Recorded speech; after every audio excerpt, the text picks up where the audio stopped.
সবাইকে easy to লার্নের পক্ষ থেকে স্বাগতম। শিক্ষার্থীবৃন্দ, দীর্ঘ বন্ধের পর শিক্ষা প্রতিষ্ঠান তোমাদের আবারও খুলতে যাচ্ছে। তীব্র গরমের জন্য 7 দিন তোমাদের বন্ধ ছিল স্কুল, তার মানে তোমাদের 28 এপ্রিল স্কুল খুলতে যাচ্ছে। এই 7 দিন ছুটির পর স্কুল কলেজ খুলছে রবিবার। এ সম্পর্কে আজকের এই ভিডিওতে তোমরা সবকিছু জানতে পারবে। আমার এই ভিডিওটি দেখার আগে তোমরা যারা আমার চ্যানেলে নতুন তারা অবশ্যই চ্যানেলটিকে সাবস্ক্রাইব করবে আর পাশে থাকা বেল বাটনটি অল করে দিবে পরবর্তী ভিডিওর নোটিফিকেশন পাওয়ার জন্য।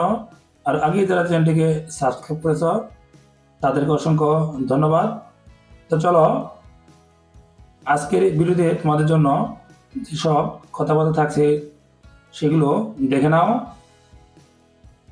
শনিবার স্কুল কলেজ ক্লাস চলার প্রজ্ঞাপন জারি। 4 মে থেকে স্কুল কলেজে শনিবারও ক্লাস চলার সিদ্ধান্ত নেওয়া হয়েছে। বৃহস্পতিবার মাধ্যমিক ও উচ্চশিক্ষা অধিদপ্তরের এক প্রজ্ঞাপনের মাধ্যমে এই তথ্য জানানো যায়।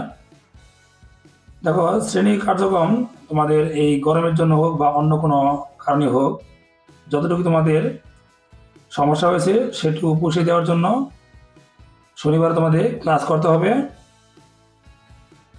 তবে প্রাথমিক ও গণশিক্ষা মন্ত্রণালয়ের জনসংযোগ কর্মকর্তা মাহবুর রহমান তুহিন জানান, প্রাথমিক বিদ্যালয় কবে থেকে খোলা বা শনিবার ক্লাস খোলা রাখতে হবে কিনা সে বিষয়ে কোনো নির্দেশনা পাওয়া যায়নি।